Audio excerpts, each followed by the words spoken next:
सुलोचना काय चाललंय तुझे? काय नाटक आहेत परत ही? हं? नाटक? कसलं नाटक?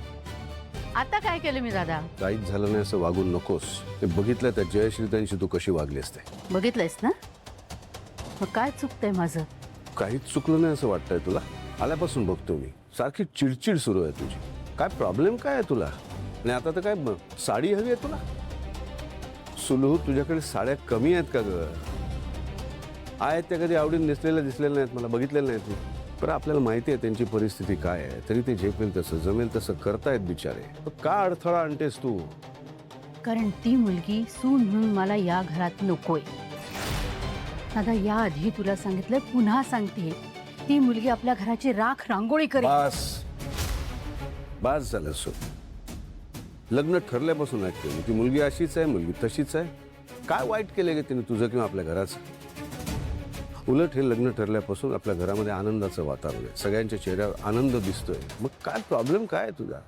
अरे एवढा मोठा साड्यांचा व्यापार आहे आपला, रोज एक साडी बदलायची म्हटलीस तरी साड्या कमी पडणार नाहीत, एवढ्या साड्या देऊ शकतो मी तुला. मग अशी का वागतेस तू? आणि काय ग, तुला आपल्या घराच्या प्रतिष्ठेची नेहमी खूप काळजी वाटत असते ना? तर चार लोकांसमोरचा तमाशा करताना आपल्या घराच्या प्रतिष्ठेला धक्का बसेल असं वाटलं नाही तुला कधी?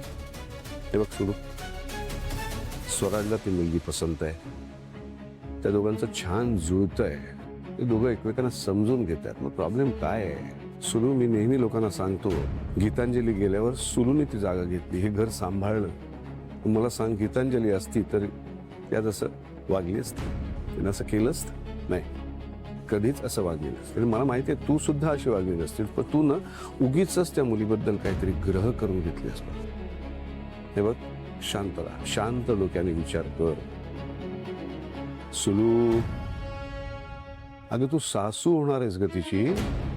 हे बघ, तुला जर तिचं काही वागणं पटत नसेल, शिकव, समजाव.